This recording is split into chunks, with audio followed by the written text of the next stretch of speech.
have now arrived at the main show. Yes. It is Test 1 time. I think this has been the most anticipated game now ever since the pandemic struck, since the World Cup. Yes. Everyone has been looking forward to this series. People were wondering whether it should happen or would happen. People have been calling for it not to happen. Yeah. But I think in the end, we're all kind of delighted now that this game is going ahead. True. And it is just a massive there's a massive amount of intrigue here. So it's going to be, as you say, in Cape Town Stadium. Obviously there's no Newlands anymore. No. That's Saturday 7 o'clock English and Irish time, but 8 o'clock local time, I would assume. That's right. And that's to be refereed by Nick Berry of Australia, Ben O'Keefe of New Zealand, and Reynal of France on the sidelines, and Brendan Pickerel of New Zealand in the TMO box. Yeah, and that's the same official. Those officials are going to take all 3 tests, but they're going to rotate their refereeing roles. So they'll have an Australian for Test 1, a New Zealander for Test 2, and a Frenchman for Test 3 is going to be the dynamic. So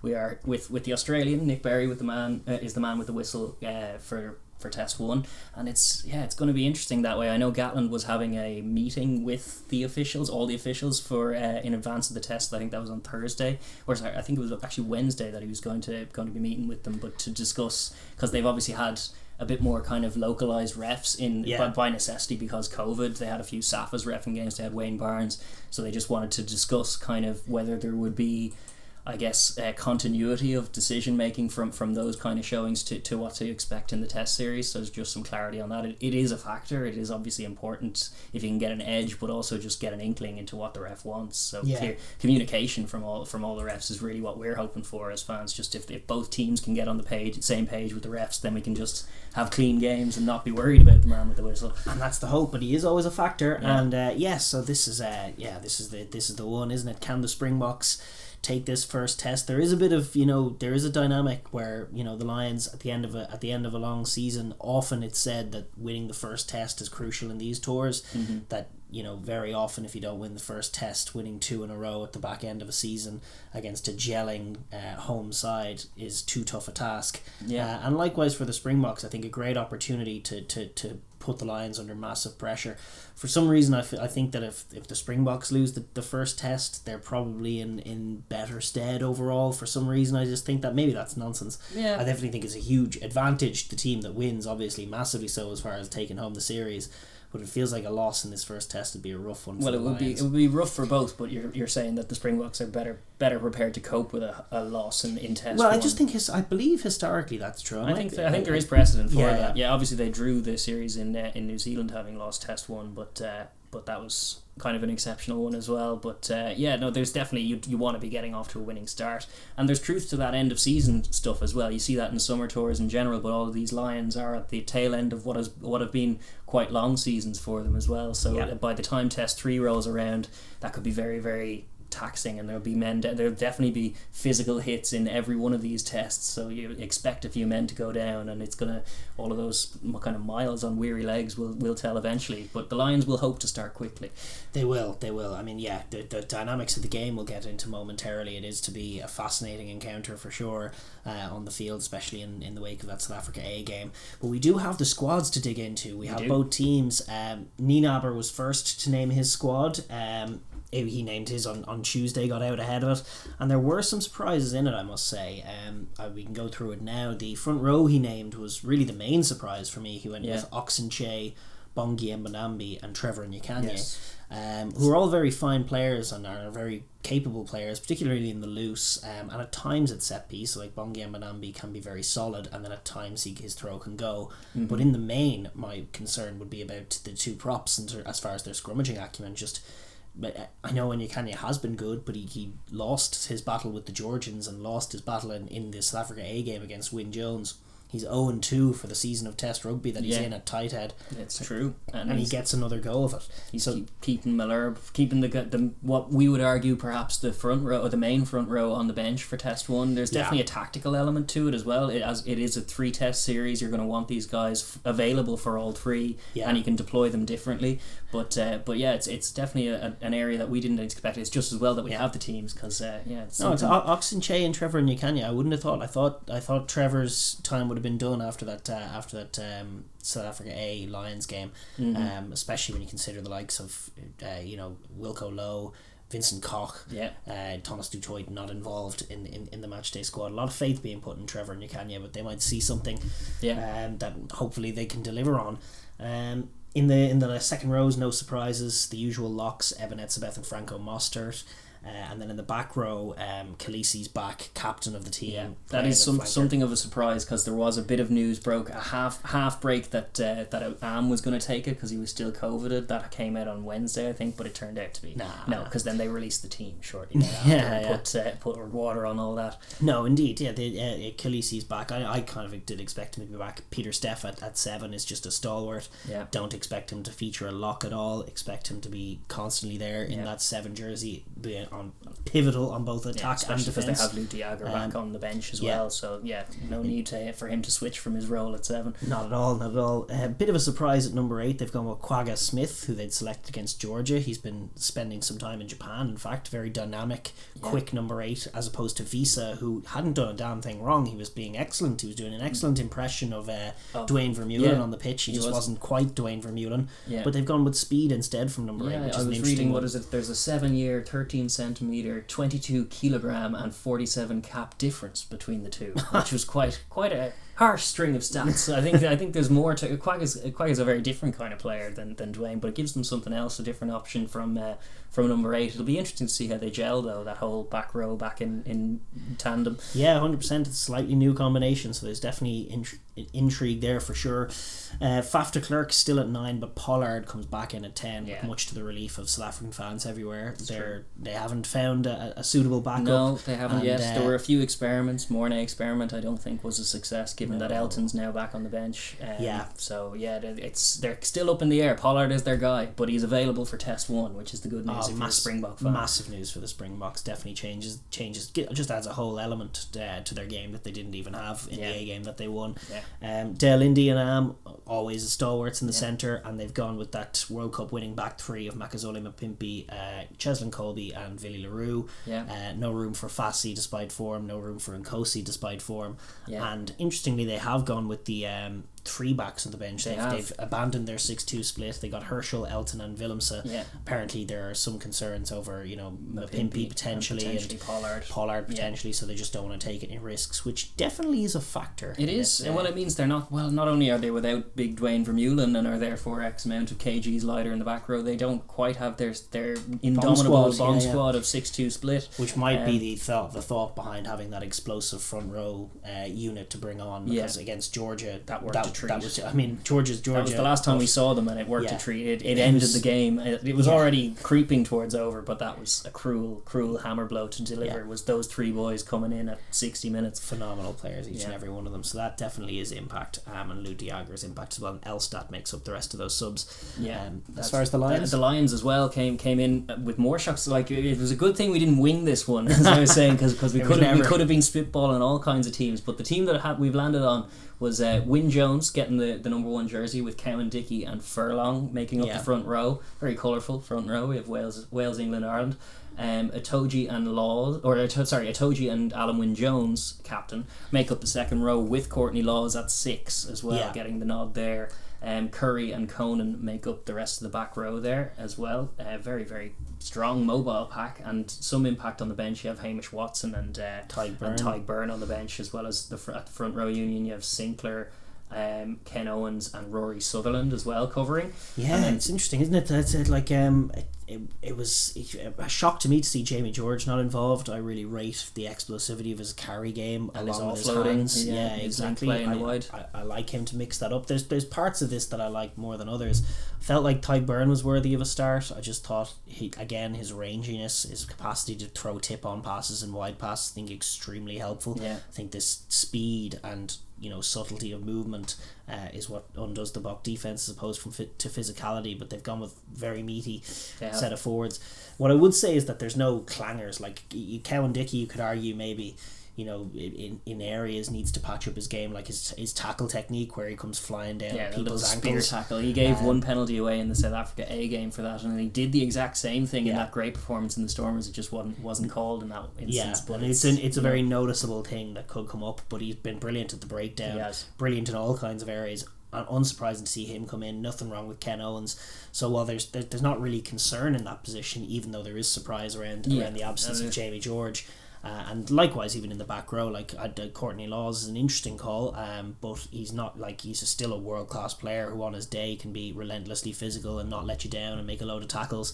And it's definitely for that guy, that Courtney Laws. That's indeed what they want. It's a pack that to my mind is built to try and take on the set piece and try and be just physical around the breakdown. I think they want to win the forward battle, or at least nullify the box up there. So it's a meaty, strong pack. Yeah, good scrummaging unit as well. And as you were highlighting a bit of concern about the starting scrummagers for Springboks, compared to what you'd normally think are monstrous standards of a starting tight row for the Springboks. This is definitely, there's a hint that this could be an area that the Lions look to target, and if they can, then boy, that would be the making of them. They would be halfway there. And then as for the backs, a very interesting combination of the backs, one that I didn't see coming. We have Ali Price at 9, Bigger at 10, Henshaw 12, Daly 13, Van der Merwe and Anthony Watson on the wings, with Stuart Hogg at fullback. And then the backs cover on the bench as well. We have Conor Murray, Owen Farrell and Liam Williams.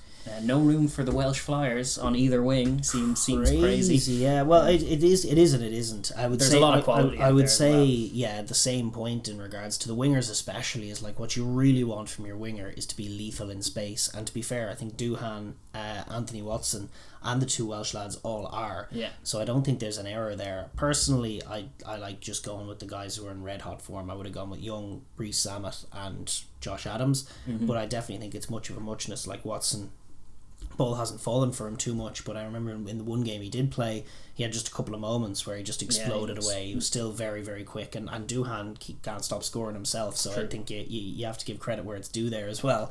Top try scorer in the Six Nations finds his way to the line. It's true. That's the main job of the winger. It is, and Stewie Hogg getting the nod is something I do like, because those are the kinds of spaces you want to attack, and hopefully if he's on form they can find it.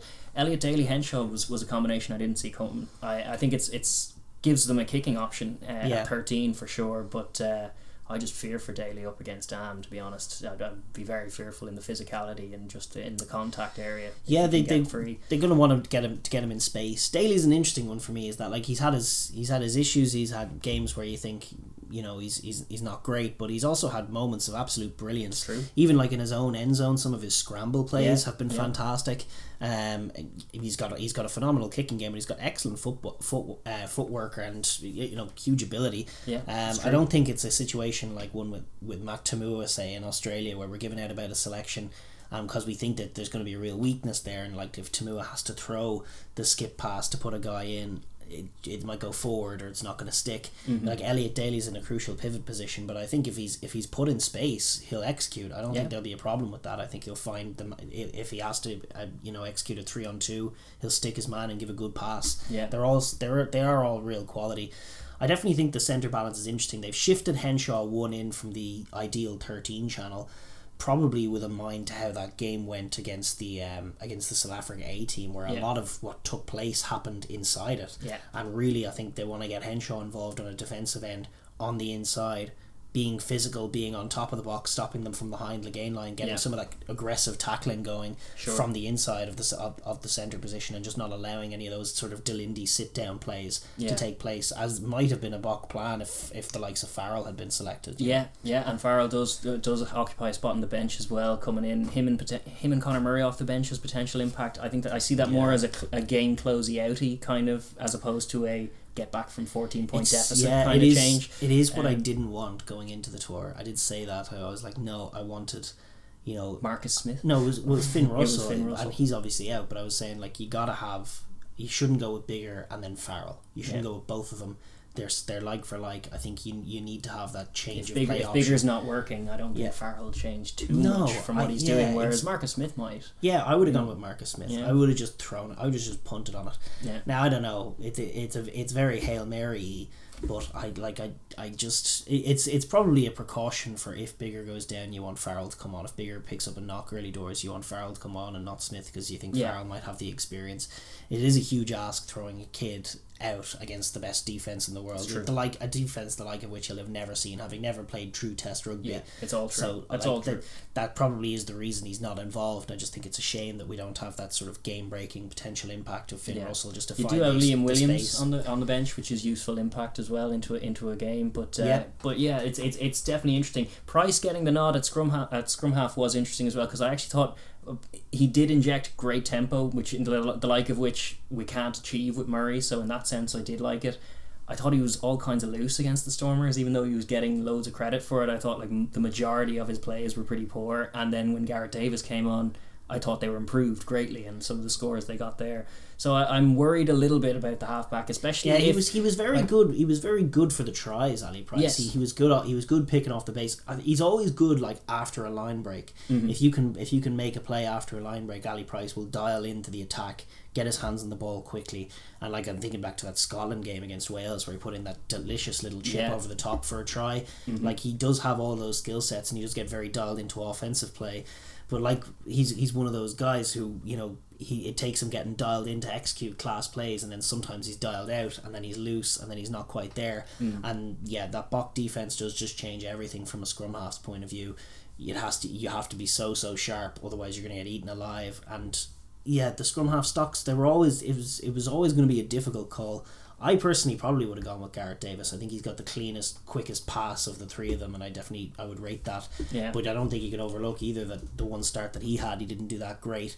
But he did look off the bench like he was coming on, like he was a man who was trying to make up for it, who knew he didn't quite have the best game the last day and was really making a push for the Test team. So I do expect him to feature in one of the 3 weeks, but it won't be this week. And there's not a huge amount between those scrum halves. But on the face of it, I like them going with tempo over Murray, personally. That's true. Yeah. That's certainly where my head is at. It should mean that the kicking kind of job should shift from 9. If Price is kicking very often, that's no good, because you have like Bigger, you have Daly at 13, you have Hogg outside, and that's all going to be there's a really good balance to that. There's lefty righty, there's good stuff in that back line as well, so there's definitely a thought process to this. It's just if he's in there to impersonate Murray by box kicking, then that's going to be a problem, I think, from 9. But those are the teams anyway. We will pivot in and just preview both sides, I guess, look at the winning conditions for both, and we're going to start with the hosts, that is South Africa. And with South Africa, it's quite a simple thing. Like, we all know what the Boks are going to do, but it's whether you can stop it, and that's the question. It all starts with disciplined but hyper aggressive defence, pressure kicking and defence. Indeed, they get the ball early doors. They are kicking it to the Lions and testing them. There are a few areas they'll have to dial in, but it is just about applying pressure. They generate more points, almost as many points through not having the ball as having the ball. That's true. I don't expect anything different from them. I think they'll be bullish in their attempts to just. I think they'll fancy as well. You know, it's a Lions team that's so, you know, been so spliced together. There's not too much in the way of competition. I think early doors they'll look to sort of break Lions' confidence and just let them know that they're not going to be able to dominate them up front. I think that's the main thing. On the face of it, it looks like a Lions team that's built to try and win the forward battle. The Springboks got to get on top of them, got to be physical. That pivot position on defense of Peter Steph du Toit, shutting down the Lions of the first phase. I would say this for both teams, and I'll get into it with the Lions as well, but that first phase after the Springboks kick a box kick and the Lions, you would assume, recover it. That first phase needs to be dynamic and aggressive on defense, and they brought that in spades in the South Africa A game. There are even some videos after the game, just looking at the forwards, just some isolated moments of how quickly they got around the corner, how quickly they got off the line and started smashing those Lions carriers. And that's where, you know, you say you don't want Arlie Price kicking.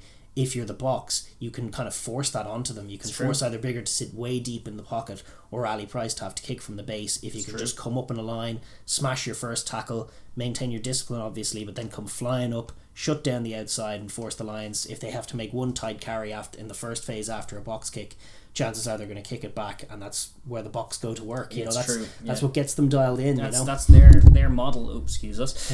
But that's their model for how to win these big games. Is literally create the pressure and just capitalize on defensive errors. They're going to happily cede the opportunity to throw the ball around to the Lions, because they know that the hunger off the line and their dynamic speed and physicality in the contact will upset their rhythm and then get them engaged in a slightly slower kick-oriented game, which is what we saw in the first test. At the very beginning, the Lions were kind of keen to go ball in hand until they got swallowed up a few times, and then it became a box-kicking kind of frenzy in the next half hour. Defensive pressure at the breakdown was a huge part of that as well. Smashing through over if the Lions will want to be sharper in terms of their breakdown cleanouts, but definitely the Boks will be looking to target that, and see Khaleesi hits a ruck really well on defence, especially a wide ruck. If it's a ruck with a couple of backs in there, you can see Khaleesi absolutely skittle them.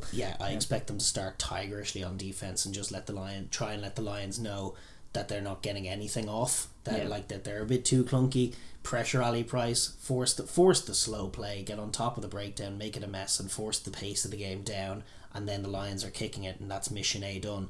And then chances are you're recovering the ball and hammering it back deep, keeping the physical pressure on, and through just winning the contacts, controlling the game a little more. Absolutely. And in games like that, discipline and set piece organisation become a fulcrum, and they become very, very important. And that's, like, as you say, the Springboks know that very well. That's how they manage these games. They try and create a scenario where discipline and set piece are the important factors, and they're on top of them, because they are, like, if they're under pressure, they need to be mindful of the technical penalties, things like high shots, things like kind of, if the Lions are finding a bit of space, you can't risk the high shot and the yellow card. You don't want it. You kind of want to control your defence as well. But also the set piece is very interesting. We were mentioning the front row selection they've gone with, obviously with a mind towards springing those guys off the bench like they did against Georgia to break the back of the game at 60 minutes. But first there's a 60 minutes that's going to be an intense battle, and the Boks will want to get on top even then, because if they can, with those guys to come on, if they can get an edge at scrum time, I think it'll be a killer for the Lions. So I don't think the Lions will expect it necessarily. No, not necessarily. There is a potential weakness to that forward pack, to that front three, I would say. Bongi and Manambi as well has to get his lineouts right. They're going to have Itoji and Alan Wynne-Jones breathing down their necks. With Laws in there, and then Byrne off the bench, all of those guys. They were supremely efficient at the lineout, even despite Dweeba's one pump fake free kick. Outside of that, they were pretty perfect at lineout time. They do have that set piece very dialed. It will be an area of significance for them. I also think just on the ball, that there's a lot of talk that they don't do much on the ball, and that they're a forwards team and a defensive team, most of which is true, of course. But I definitely think with Pollard in there is potential for them to catch the Lions on the hop a little bit. I would fancy if I was the Springboks taking on the outside of Elliot Daly, trying to flood that 13 channel. I think we saw against Georgia, people are sort of overlooking that, a bit of variation in their play. Obviously in that game, in the South Africa A game, Mornay Stain was at 10 and prohibited a lot of that. Almost all of the play was very off Faf. Deep. It was very much all off Faf. And while most of it will be off Faf in this game, Faf can bring the game very wide. He has a number of options to him. I mean, we spoke about this in our South Africa A preview. Is just the variation of passing and runners he can hit. We saw a bit of it in that A game. In fact, little forward screens in micro spaces, finding Etzebeth on an outside shoulder, hitting guys. And then I think Pollard, he has a very good read on the game. If he can see a moment to go, I think he'll go and he'll stick a pass, and they should definitely fancy taking on the wide channels. They had Peter Steff in that Georgia game roaming out wide. They did. That's a very useful innovation. I expect to see them bring it back. I expect them to see them in the offensive third. Not at the beginning of the game. In the beginning of the game, they'll kick quite a bit. But when they're in the Lions half, I'd expect them to try and catch them on the hop a little bit, move the ball through Faf de Klerk. I mean, there is another side to this Springboks team that's not often talked about. Like when they won in 2018, when Razzie first came in and they won that series against England, where they just ran them ragged. They did. Faf just going tempo. Yeah, I expect them to bring it a little bit of that. It's not as mobile a Lions team and a Lions pack as it could be in terms of the guys they've selected. Actually, there are some exceptions. Jack Conan is obviously is a mobile selection. Curry can go with the best of them forever. But in general, just Laws in at 6. It is like it's a meaty forward pack as opposed to your Adam Beards or those kind of guys. So I definitely think that if the Boks are a step ahead of the game, you might actually see a bit more tempo on offense and width. I think we'll innately see more width. Like we'll definitely see more of the carry game of both Am and Dialindi in this game, just by virtue of Mornay not being a 10 and Pollard being back there, because Pollard will not shirk a contact. We know that well. Sure, sometimes he might not throw the pass that's on, and that's sometimes a vice of Pollard's is that he loves the contact a little bit too much for a 10, but he'll be a carry option. And then if they can see the outside of, like, Robbie Henshaw will probably be in his roaming role in that midfield. If you can get it outside him through a Pollard pass and find either Am or someone else who can link with Peter Steff out there, there is space. There's a lot of space to attack out there. And I think in the second half, when things start to open up, those are the kind of little moves that you might see to break the game open from the Springboks. But generally, I think the defense is going to be their main focus more so, because and even to be honest, it yields more of their points. Like the ones that came, the South Africa A game, there was a charge down try and there was a loose exit kick to Cheslin, and that was all she wrote. They're going to try and create an environment where there's a fair bit of kicking, and they're going to try and be the ones capitalising on the scramble. And they are good in the chaos. They are good in the scramble, and that I would include Mapimpi in that. I think he's a big addition. If recent form is anything to go by, if he can kick on from where he was, he's an explosive, turbocharged, strong guy, and surprisingly so. He could definitely get one or two plays off against Anthony Watson. I'd venture to say on that way. So I know that the Lions will probably, and the Boks will need to be aware of the kicking game. They'll target partly his wing with Billy LaRue just by avoiding Cheslin Colby, because they had that footage from the South Africa A game of kick it down to Colby, try. Okay, let's not do that. Mapimpi's just back in. We'll kick it over to his side. Like ideally, if they're loose kicks or under pressure, if Peter Steff's doing his job, pressures the kick enough, Mapimpi can run that one right back. And like they do love that kind of game. So as much as like vertically challenged in terms of the air, they're pressuring the kick so much that if there's no innate pressure on that, once they get down there, they're so dynamic. Like Mapimpi is very, very strong and very dynamic and very fast. If he gets his hands on the ball and in the open space, he can be lethal. So like all Bok wingers, they have that streak and they will look to capitalise. They have a good match awareness, that is, they can be patient for 60, 70 minutes, but if the space presents itself in the 72nd minute, he'll go and he'll take a try. Yeah, I would say that one point of concern does lie on giving the Lions entrances. I think if you're highlighting the main concern, like if there's a path, like on paper, I actually think this I don't know if it's the strongest Lions team on paper. Maybe I'm full of it, and they go and win. But I like, it's not the team I would have selected. Mm-hmm. And I think there's vulnerabilities there, especially in the back line, to be honest with you. Like I think that midfield area of like 9, 10, 12, 13. Certainly, if you told me a few months ago it was going to be Price, Bigger, Henshaw, and Daly, I'd have been like, really? That's what it's going to be. And I think that on paper, certainly, Faf, Pollard, Dialindi, and Am is stronger. Yeah. And they can be extremely confident about their ability to, I would think, in general play, to shut down the Lions. Their experienced defensive team, not allow the Lions to get outside them. They should feel confident about their ability to move the ball, to attack the Lions' weaknesses in the 13 channel, to play their game as well. Yeah. All of that stuff they should feel confident in. But the areas of concern, and I think the way that they could lose the game from their point of view, is if the set piece goes awry, if the scrum goes awry early doors, or the line out, or even the restart, if their dialed out restart plays return to haunt them potentially. Exactly, or the line out, as you say, if Itoji gets all over their maul. Like Bongi and Manambi is kind of an interesting dual one, is that he has the odd loose throw and yet he has a load of maul tries. They're they can be extremely efficient in the maul as well. Like if all of that goes well for them, I do see them winning the game. I think they should be confident in that.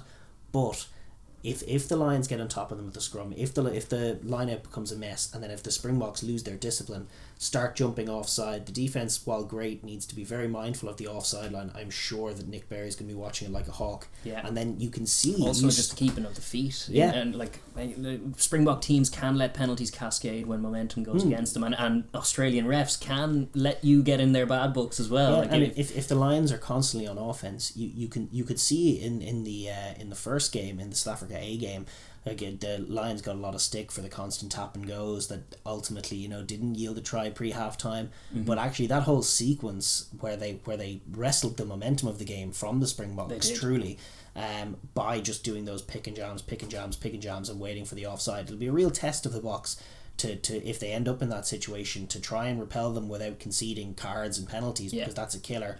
And then they showed great defensive hustle in that period. It was brilliant to watch, but it was very, very costly and nearly cost them a game they were in control of. True. And then on the other end of it as well, just not letting them have those entrances, understanding the value of those red zone attacks, and respecting the fact that the Lions have been pretty clinical in that area. Not perfectly so, and they got stick for not being clinical, but I actually think that sequence where they ended up taking 2 yellows off the Springboks was as good as a try for them. Yeah, and they did get the try just after half-time with the extra 2 men advantage. And then the Boks ended up tired, or South Africa A ended up tired and ended up not sort of in the game, and they kind of clung on to a 17-13 win. All true, They still won the game, it was grand, but I think that's definitely a point of concern. If you're the Springboks, you're looking at areas to focus on. Can they make a red zone goal line stand? Can they convert when they're in the red zone? How many themselves? will they give up? And how many opportunities will they give up? Penalties in the middle third of the pitch can be so expensive. And we've seen the stat, that the emerging stat of the year, the points per red zone visit as well. Like the Boks with Pollard on the pitch will kick their threes and will try and build a score and build pressure. If there's no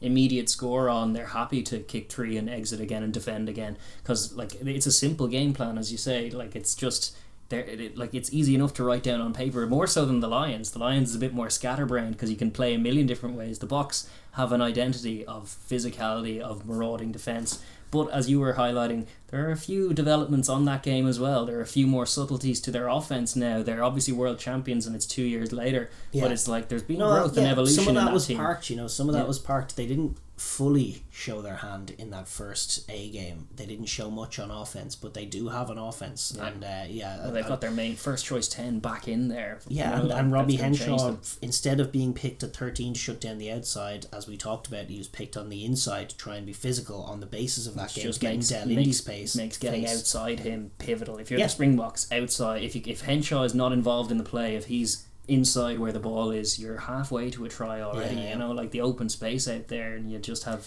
Daly and perhaps a back rower to sit down. And I believe they could take it. I think you might see more from the Springboks offense in this game, but as you say, the defense is what it's all about for them.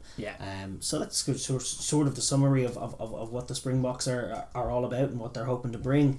From the Lions' point of view, things are a little more grey, a little more complicated. First of all, they'll need to deal with what the Boks are bringing. From my point of view, I think I've said this already, really, but it isn't a test.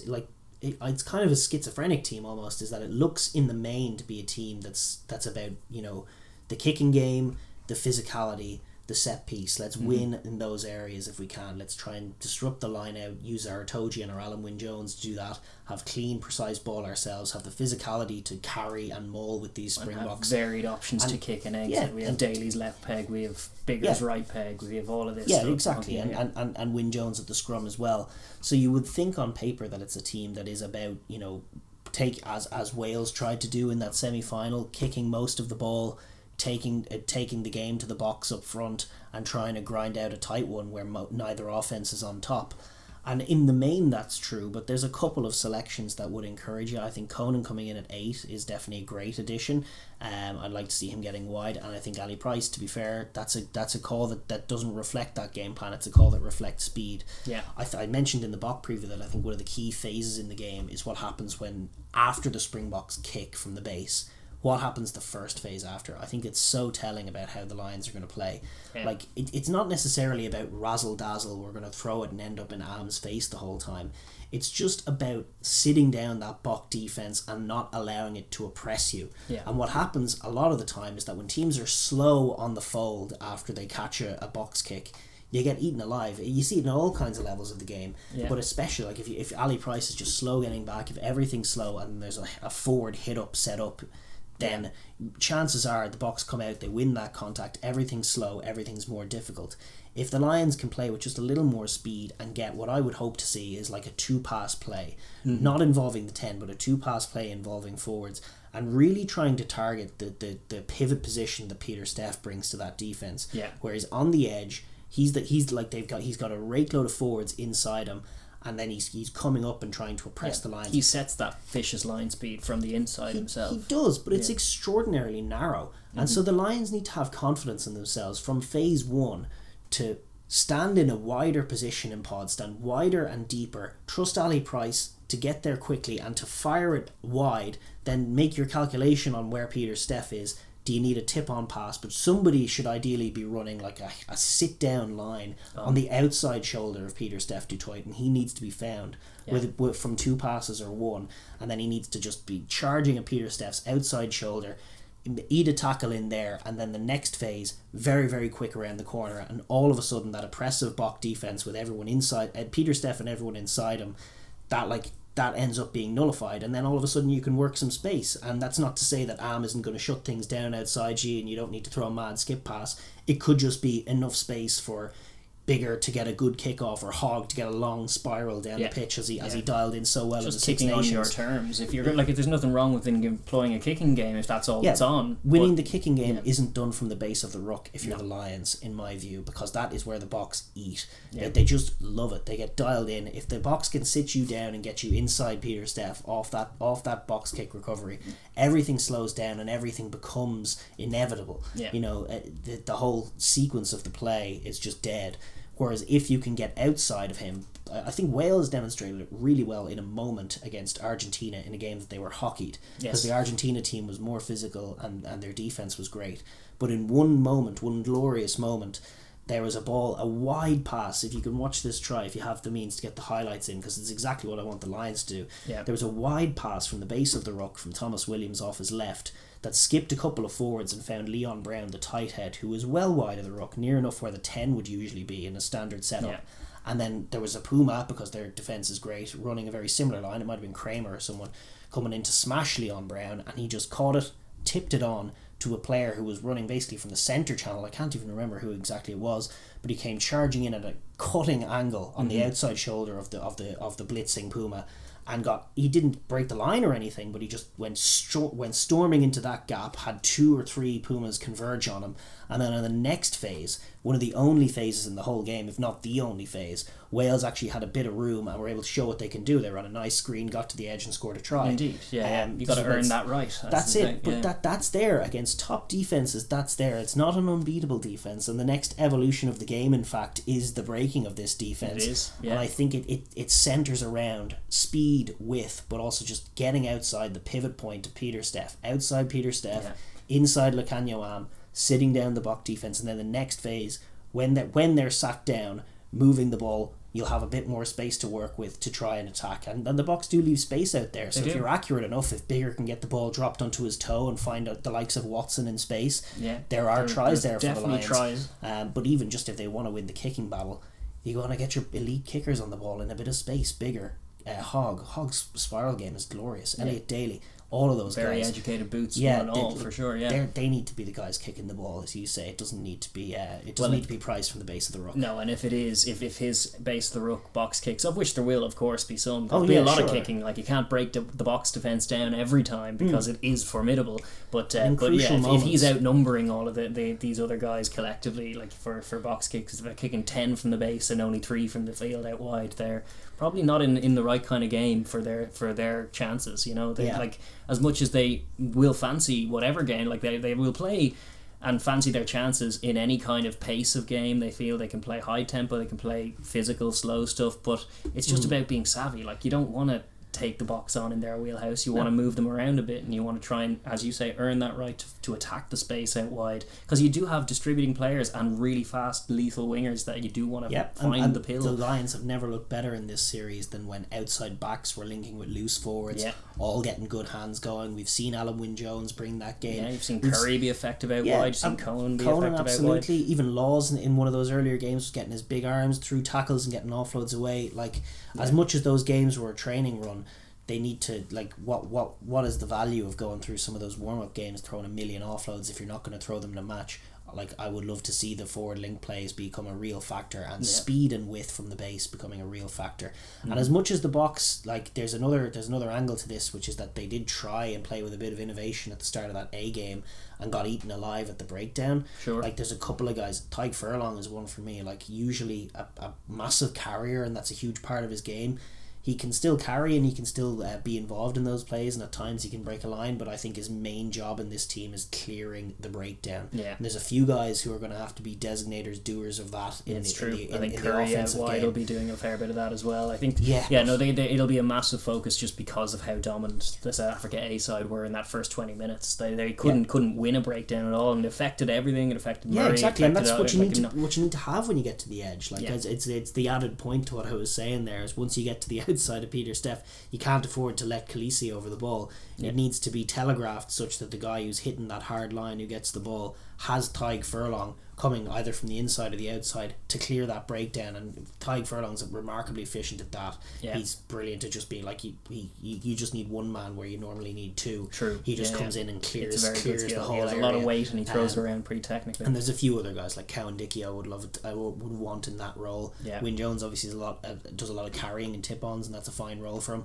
but the Lions do need to have the explosive clean outs and Laws as well. I would cite as another. The explosive clean outs, and then the speed of play. If you can clear the breakdown quickly, Ali Price can get dialed in, biggest game of his career, launching himself to the base of every ruck and finding the next pass really well, sticking exactly, quick passes and with exactly, and that's the way. If you can you'll sit them down. Then if you can come onto the ball with pace and be just really accurate and wide, accuracy is very important as well. I think it's crucial. The passing has to stick. It has to stick. It was one of the things that happened early in that South Africa A game is they got one of the first attacking forays, and Murray threw a longish pass off his left hand and went behind the 10 and then went to deck, and it's like those kinds of loose plays cannot be like that. Just the Springboks love it. They love it. They see a ball go to deck, they gobble you right up, and then nothing's coming of that set. But maybe you might be conceding a penalty, such as the pressure defence they'll be bringing. So as much as speed is very, very important, it can't come at the expense of accuracy. The passes need to stick, but there's, as you say, like it needs to be wide. That's where the space is in this. Like there's no sense going narrow. There's no sense if you're feeling that pressure just tightening up and going one out from that ruck. That pre-box kick set of just three forwards just wander up to like 2 yards away and then take a pop. If you start seeing that, the Lions are almost beaten already. If they're in that kind of mode very early in the game and engaged in this, I don't really rate their chances. But that said, I don't think it's a Lions team that's going to be Harlem Globetrottering their way through the game. I think they need I think they need an element of all of that. I think they need to get to the outside to win the kicking battle. But I do think on paper that there's like the very specific attempt to match the forward pack in terms of its physicality, in terms of at the breakdown. They don't have necessarily a perfect jackler like Tom Curry. No, I think it's more the offensive breakdown was the issue. Like whatever about stealing Bokball, the Boks will probably kick the ball to them more often. It's not as high priority as just minding your pill when you have the ball. That was their first failing in the South Africa A game was the breakdown, and it shocked everything. It was a ripple that kind of knocked the confidence of the whole team, because they are a bit more hodgepodge, and it is the main factor and the main tangible advantage that I really see the Boks having, more so even than home field advantage because there's no fans, is just that cohesiveness and coherence of game plan. Like you're saying, it's a bit of a schizophrenic team. Part of it is named for set piece reasons or for kind of forward domination, but then also you need to find the extremities. The Boks are keeping it simple, but that doesn't mean that you can stop it. And then the Lions will know what to expect, but a few key battles that they really need to be up for. And the breakdown is one. The scrum is a big opportunity. I think with the front row that the Boks have named, as we highlighted, a real chance to get stuck in. If they can get dominance in that first stanza or just even a few penalties, that'll upset the Boks. That's a real for them. Penalties and entrances. That's what it's all about. And like that initial point I was talking about could only just be the beginning of the game plan. I think the broad Lions picture is to have bigger /Hogg /Daly have the ball on a string. You're moving the ball quite well enough to work a bit of space for those guys to pin the Boks back, get the ball deep in behind the likes of Willie LaRue, make the Springboks feel the fact that they're not at altitude, and therefore their kicks, as was demonstrated in that South Africa game, not going as far as you might ordinarily see, but turning Willie LaRue, turning Mapimpi, more so than kicking to them, just kicking over them deeply into corners, setting up offensive lineouts, from which you can maul or even just keep it tight and physical, I'd say, in lots of ways. I still want, like, if you're carrying, I still think that edge position is very important, but I think they might try and maul off line out set pieces. I don't expect, like, to see them doing much razzle dazzle in the backs as part of the main game plan from the offensive third. I think it's going to be about trying to be as physical as the Springboks, trying to get an edge at set piece, winning penalties. And I actually think I'm curious to see if they do this, because, you know, at Test rugby at this level you just don't see it that often, but I would be curious to see if they just go to the corner instead of taking on threes early doors and try and change that mode on the box. Try and get on top of them if they're confident in their set piece, and if the box are a little off the pace and giving away penalties, if they can press home that advantage, maybe take a scrum on the back line, or just do their tap and go, buy offsides, try and buy cards. Buy a card, They like, if they can spend eons down in the Bok red zone and win that territory battle, I think that's their main entry point, and I think that's going to be a huge point of focus for them. For sure. And then another just a quick tangible point that they will obviously have video for is just don't cough up cheap turnovers, because they're lethal on them. Like they won't score that much. They will feel confident enough, even with the kind of like the weaknesses, some frailties you might see in the middle third potentially, but I think they'll be confident enough of their ability to apply pressure on D and shut down for the most part what the box will be throwing at them before the box will probably kick. So they will be confident on the multi-phase that they can defend them, but like it's up, like with a game plan to kick, and with so many kickers, you can't afford them to be loose. You certainly can't afford them to be charged. You can't afford to be caught in possession behind the game line and turned over, because that's where the majority of these Springbok scores come from, 5 and 7 pointers. And if you can deny them, then they are a low-scoring, quite slow point-building team. If you can couple that with what you were saying about maybe grabbing a 5 or 7 point lead early doors, or an extra man advantage early doors, then you just keep the discipline and mind your head. Don't be throwing loose passes that are going to be picked off by Mapimpi or anything like that, and just try and kind of control yourselves through the game, manage the game, and get on top of it. Then there's inroads. There's definitely a path to success for this particular Lions team named for Test 1. Yeah, absolutely. Just to talk about the defence, I know you make the point that the Bok defence is their offence, so the Lions defence doesn't have too much to do. There are areas that are of massive significance. I think the defensive maul could be a pivot point in which the game changes. They need to be sharp in that area. Got Laws and Alan Wynne-Jones in there. They do have the acumen to stop it, but again, just because you know it's coming doesn't necessarily mean you stop it. So Itoje in particular, like, dialing in the defensive maul work, not giving away penalties, but being his imperious self, where he can come through mauls and get his hands on the ball and staying there for 80 minutes and just not allowing the box to get anything off in that area, would be just that'd be just a killer play. And as far as defending them on the multi-phase, they do have to be a little mindful not to get too narrow, because I think that Faf and Pollard will have the odd really wide play in them, and certainly Faf picking off the base, there needs to be an element of trying to slow him down around the fringes, and there needs to be a mindset to get out of the line and to chop down these. I think it will be Henshaw shifted in to lead that line in terms of in terms of both timing of the push and spacing as well. Like Bigger will obviously talk from the inside, but like as you say, mind that spacing. If the risk is getting too narrow and being caught cold out wide where you are a little lighter, but I'd imagine then with that, at the pivot point that the Boks have in their distributing game is with Willie LaRue, and pressuring his passing lane and denying him time and space to stick any of these passes will probably result in the passes or kicks not being stuck. So, getting in his face, recognizing that he is the guy that if they're going to try and access the wide channels, they're probably going to try and go through. So someone on the shoot for that, but on the main is it happens inside, and I think all those forwards will be in for a massive test. Just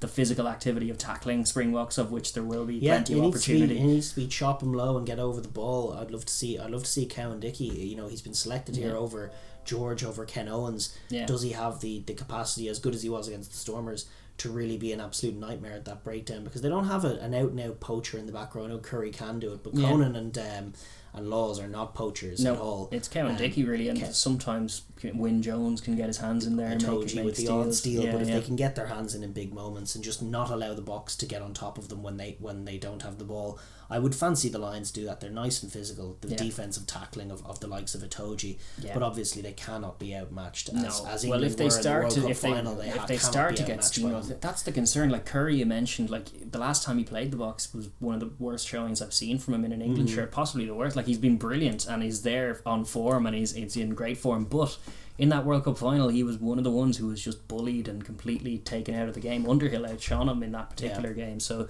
that is a concern. There are six English, 3 Wales, 3 Irish, 3 Scots in this starting 15. Right. And it's like, just given the track record of England against the Box, coupled with the fact that they were 5th in this year's Six Nations, that's a slight worry for me, where I'm like, yeah, I mean, all the guys maybe in there they're bullying value. They're all of top quality value. They're all world class players, but I'm just looking at it thinking, the last time I saw these English guys go up against this Bok side, they kind of wilted a little, because it is so ferocious.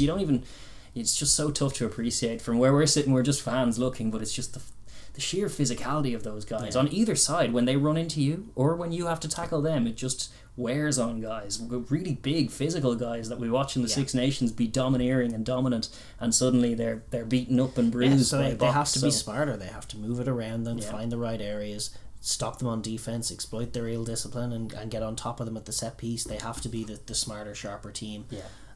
But as far as how you think the game itself is going to go, who are you backing? I think we've spoken a lot like lads leaning towards the Box. Is that where you're leaning? My head is definitely leaning Box. I kind of think that they have the advantage currently. I'm not fully convinced of the cohesion of the Lions yet. I think they're kind of still settling on sides and game plans. I think, as you said, schizophrenic is kind of a point, because the simple, keep it simple, stupid is a good moniker, and it's the Springboks are definitely doing that with their game plan. I think it's by the book Springbok rugby that will prove the more solid and with a deeper foundation than what the Lions are. The Lions have looked a little bit more barbarian in style in some of their warm-up games, and there have been some numbers going around of just the sheer lack of game time any of the combinations have had. The only combination as far as a pivot position, like as far as a group, like front row, second row, back row,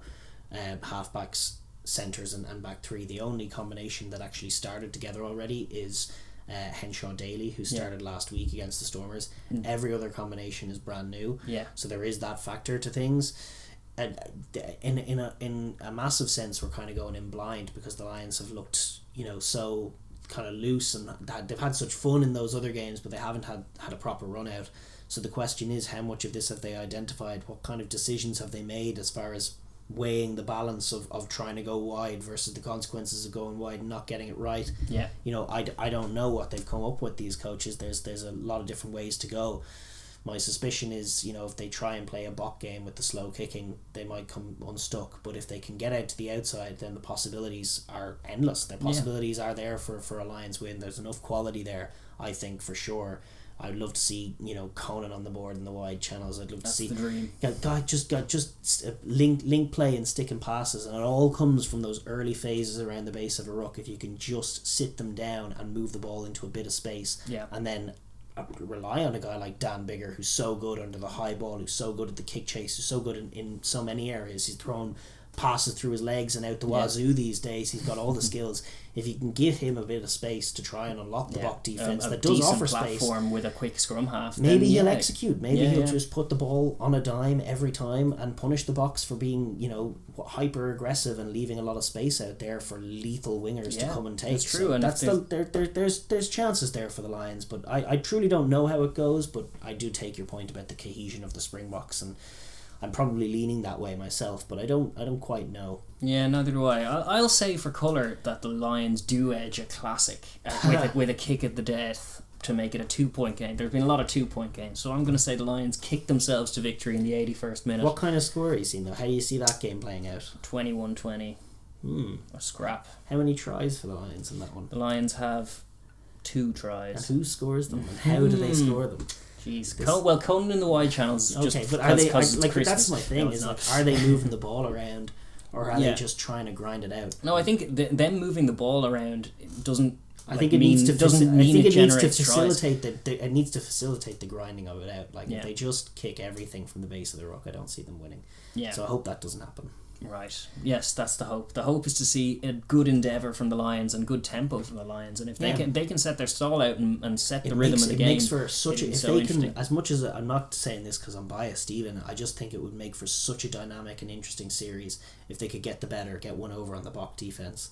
I think the series would use it. I think the game could use it. I just think it would be very, very interesting to see his team get to the edge of them and find the extremities and just exploit the vulnerabilities of that Bok defense, and expose it for being, you know, as good as it is, just for being a little generous with the space it gives up. Sure. I'd love to see it. I think, you know, at some point in this World Cup cycle we will see it.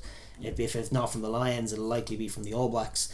But yeah, I'd love to. I think it would be phenomenal colour to sort of make the Springboks respond. But yeah, on the face of it, on paper, I think I fancy the Boks. I think the Lions are trying to go at them physically. I just don't see that. I just see that at best. Well. I think that'll just cancel out. And actually, on paper, I fancy the Bok backline to be just that little bit better than the Lions backline. That's a harsh one to say, but I don't know. I'd probably back the Boks to win, but it could go anyway. I'm just curious to see it play out. Yeah, I just can't wait to watch it now. This Saturday, that's when it's going to be at. How do you see it going? Let us know in the comments down below. It's going to be such an exciting game. I just can't wait to see it. The Test series is finally here. No more preamble at all. It's Springboks versus Lions, 1 of 3. So we're going to be here to preview and review all the games upcoming as well. But just excited for this Test series, man. I can't wait. It's going to be awesome.